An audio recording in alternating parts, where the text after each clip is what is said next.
Hello friends, welcome to the introductory session of the interpretation of the statute. I, Foram Patel, extend my warm welcome to every viewer. Now friends, before we get started with the interpretation of the statute's understanding, we do need to give certain answers to certain whys, to certain w's, which are what is interpretation, why do we need interpretation, when we are talking about the interpretation, why are we discussing construction, what is the statute? So friends, let's get started with giving the answers of these W's. So friends, under the first unit, we shall be discussing the meaning of the interpretation, the meaning of the construction, the meaning of the word statute, the difference which is there between the interpretation and the construction, the need and the purpose of the interpretation, the commencement, operation and repeal of the statute and different parts of the statute. We shall be going to the different parts of the statute in a very precise manner. Now friends, starting with the meaning of the interpretation. As you can see on the screen, interpretation is the process by which the court seeks to ascertain the meaning of the legislature through the medium of the authoritative form in which it is expressed. Now this definition has been provided by Salmon. Interpretation is basically an art which gives you the meaning of the legislature. Now friends, I hope we all know that who makes the law? Lawmakers, when they are making the law, do have certain intentions in their mind. So the person who is interpreting the law, that are the judges, basically, most of the time. The judges need to understand the intentions of the lawmakers. If the judges are not able to understand and interpret the correct sense that with which intention the lawmakers have made the law, then they will not be able to interpret the same law in a correct way and justice cannot be delivered in a rightful method. Now the term interpretation has been derived from the Latin term interpretia, which means to explain, expound, understand or rather to translate.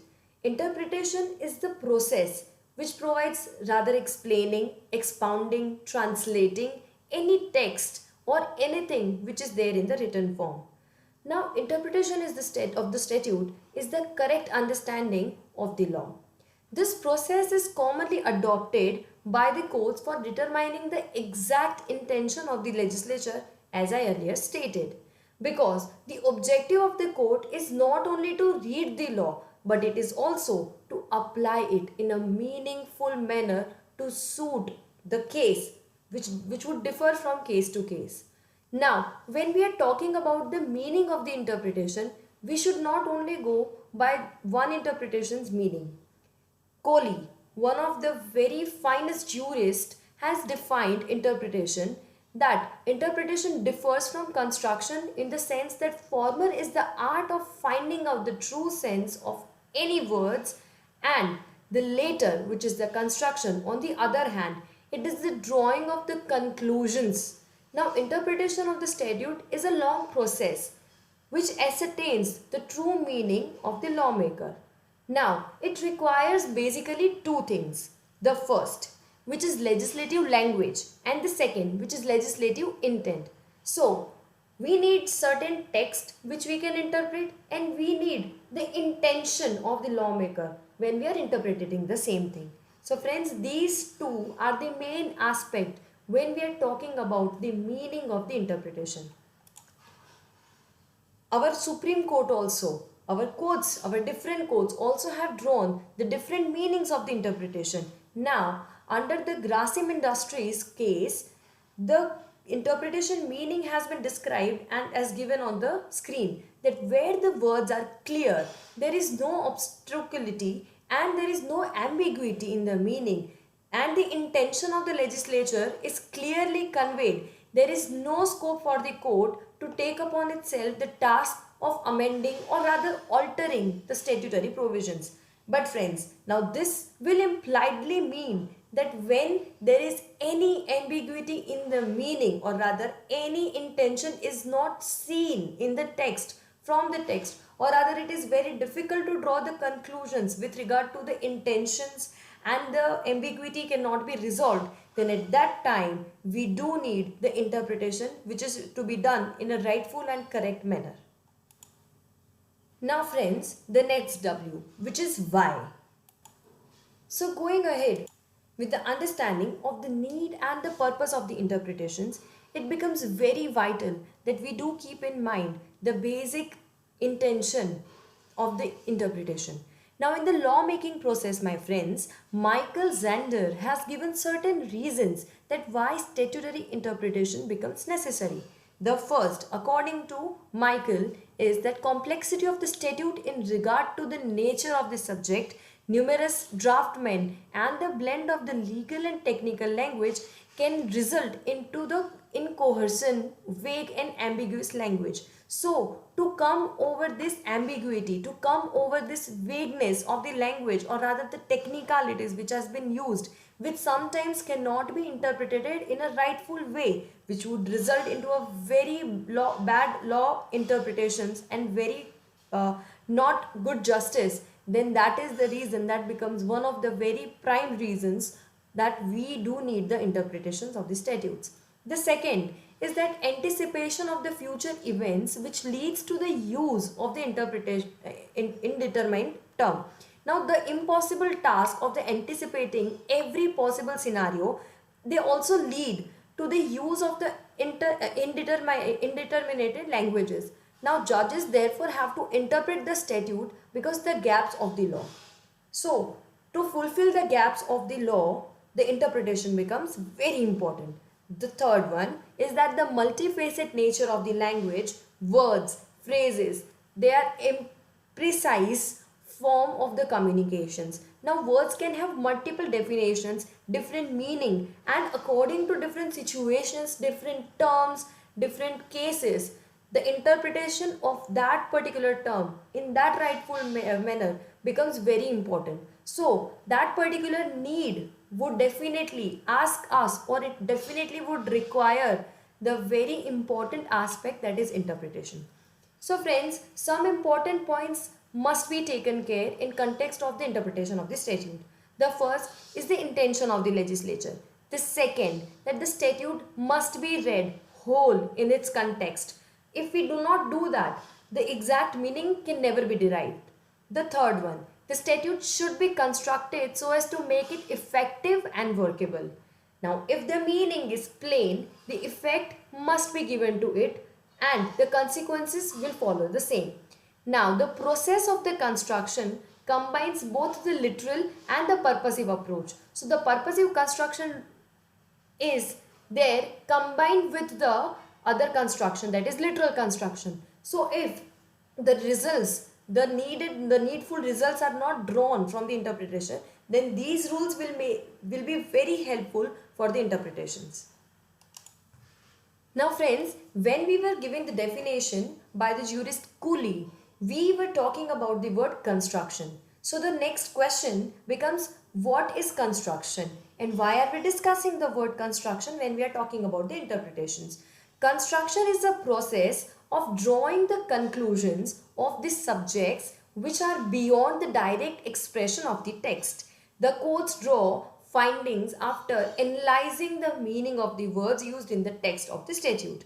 Now there are certain set of the facts pending before the court, and the construction which the court will do, it would allow the application of such conclusions in that particular case using the facts of that particular case. The objective of the construction is to assist the judicial body in determining the real intention of the legislature. It is the aim to ascertain the legal effect of the legal text. So now it becomes very confusing that if there is interpretation also and there is construction also, then what is the difference between these two? Why do we need both of them in together for the courts to understand and to apply the law in a correctful manner? So then we come to our next question, that is, what is the difference between interpretation and the construction? The answer is right then on the screen. The first, interpretation. In law, interpretation refers to exposing the true sense of the provisions of the statute, which aims basically to understand the exact meaning of the words which are used in the legislation. Construction, on the other hand, refers to the drawing of the conclusion of the written text. Interpretation never draws the conclusion, my friends. You understand that difference. Now, the second is that interpretation refers to the linguistic meaning of the legal text. Rather, on the other hand, the construction gives the purpose, or rather, it determines the legal effect of the words and the written text of the statute. The third one, in the case where simple meaning of the text is to be adopted, then the concept of the interpretation is being referred to. Now, on the other hand, in the case where the literal meaning of the legal text results in ambiguity, then the concept of the construction has to be adopted.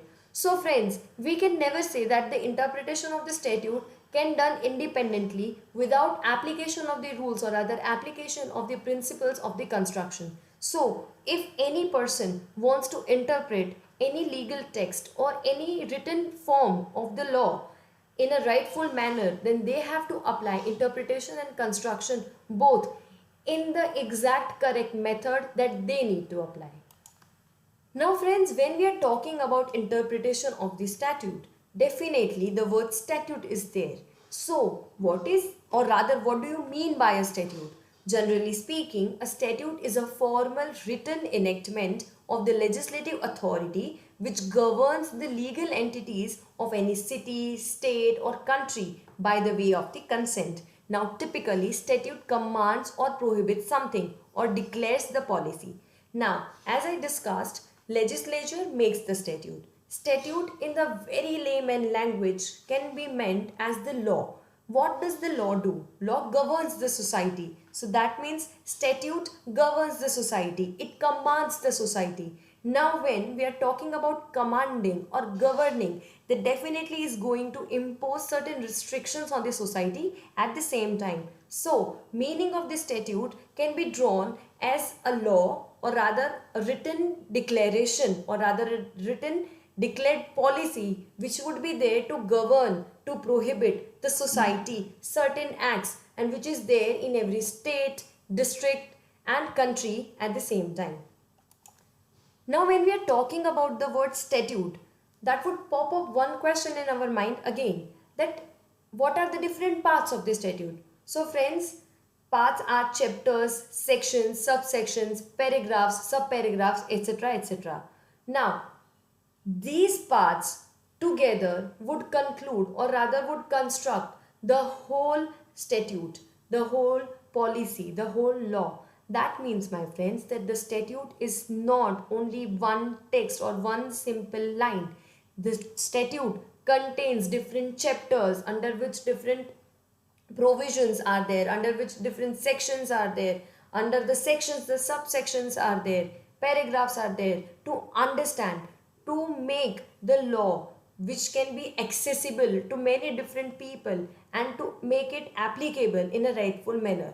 Now these different parts of the statute definitely help any lawmaker, at the same time any person giving the judgment, to provide a rightful interpretation, or rather to take help when there is an ambiguity in the interpretation. They can take help of these different parts of the statute to interpret and to avoid the ambiguity which is there lying in the statute.